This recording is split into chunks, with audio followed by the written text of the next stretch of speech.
Hi there everyone, Afan here again. Today we're going to continue talking about our logarithm properties. So if you watched the previous video, I talked about logarithms and just some simple logarithm problems which you should be able to just access if you click the description down below. I'll leave a link to that video. But yeah, today I just wanted to keep talking a little bit more about logarithms. So I have my iPad in front of me and hopefully you can see this whiteboard type, my iPad in front of you, my bad. But yeah, today I want to share some logarithm properties. Now logarithms have several properties actually. There aren't just two properties. You know, if you think back to exponentials, remember how when we multiply two of the same bases, we add the exponents, and then when we're dividing, we subtract the exponents. Logs also have their own set of rules. So they're just some sort of definitions that we can follow, the rules, properties we can utilize to make our lives easier. So the first one that I have highlighted here, I'll just underline it right here. There we go. So the first one is when you have two logs of the same base. So you see that, right? Log base ax and then log base ay. And what I'm doing is I'm adding these two logs, right? You can see that. When I'm adding two logs of the same base, I can simply multiply the two numbers associated with the logs. So what this means is that log base ax and log base ay, when I add those two up, I can essentially say the same thing by just saying log base a, x times y. That's what this represents here, right? X times y. Log base a, x times y.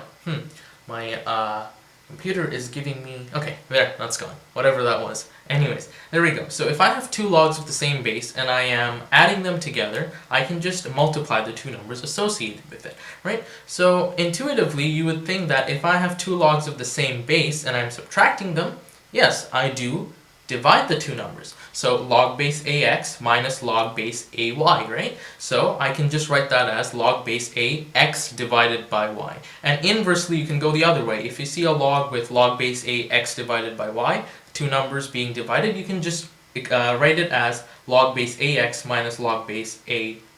So again, if you have two logs of the same base and you're adding them, you can just write them as a multiplication sentence, as above. Or if you have two logs of the same base and you're subtracting them, then you can write it as a division statement, as the one below. So using these two properties, we're going to go ahead and do a couple or three problems that I have set up for us. So let's go to the first one. Let's switch to my pen. Okay, so log base 2,8 plus log base 2,4 is equal to x. Alright, so we need to find what x is, as with any mathematical problem. Okay, so since two of the same bases are there for my logs, right? Log base 2 is my common base. I can rewrite this statement as log base 2, I'm going to put brackets, 8 times 4 is equal to x, alright? So essentially what that is saying is that since they're two of the same bases, two logs of the same bases, I can just multiply 8 times 4, and I'm adding them, right?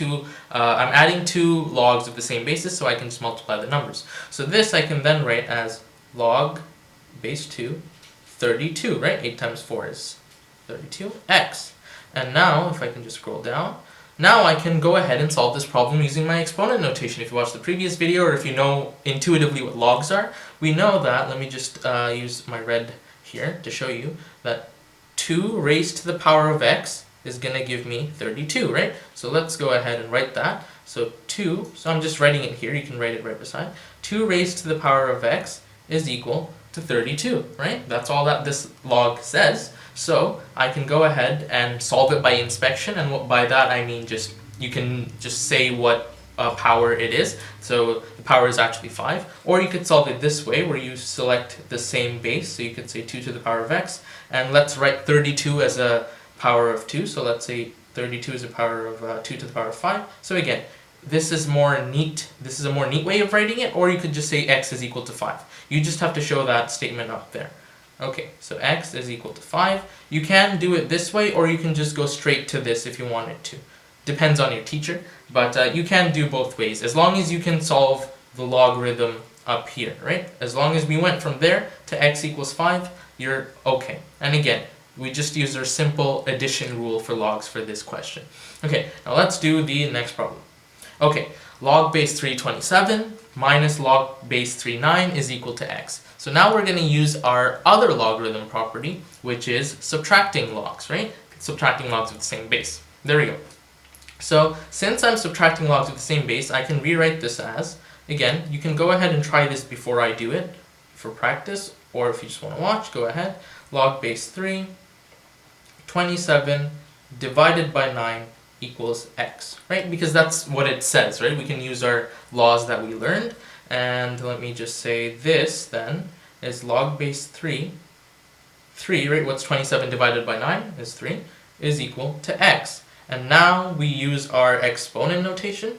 Again, I will highlight it just to give you that intuition for logs. So 3 raised to the power of x is equal to 3. So that I can say is 3 raised to the power of x is equal to 3. So what power do I need to raise 3 to get 3? Well, that's simple. That's just 1. X equals 1. There we go. We solved this logarithm right here. We were able to solve it. Not too difficult at all. Okay, let's move on to the next one.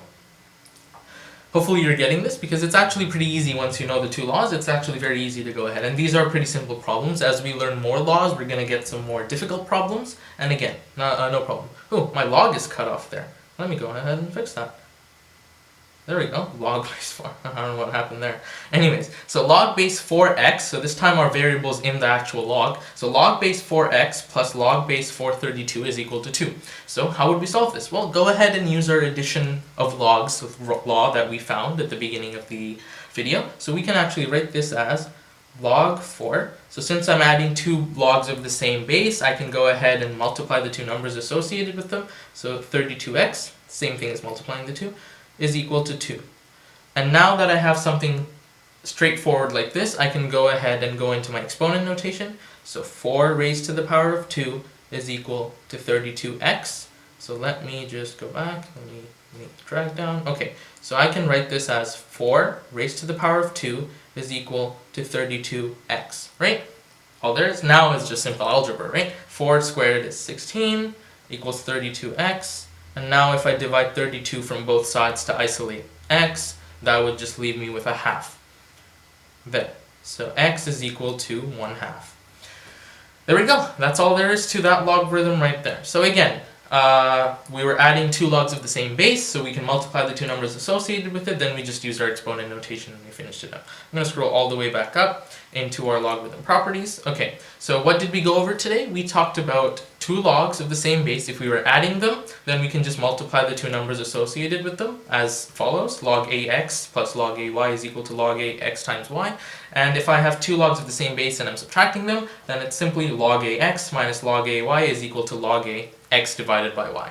If you can remember these two properties, then you can solve tons of logarithm problems because all of them use one of these two properties. Again, you can go from this to, you can go both ways really. Let me just use my highlighter, or let me just use red. You can go both ways, right? You can go from this to that, and you can go from this to that. If you have log ax times y, like you have two numbers being multiplied, you can break it down into that, or if you have two logs being added together, you can turn it into a multiplication sentence. You can go both ways because some problems need you to go the other way. Anyways, hopefully this video helped and you learned a little bit more about logarithm properties. Again, these are just two. I'm going to talk about a few more logarithm properties. We're going to do a few more harder problems, and eventually you guys are going to be masters at logarithms. Thanks for watching, and hopefully you enjoyed.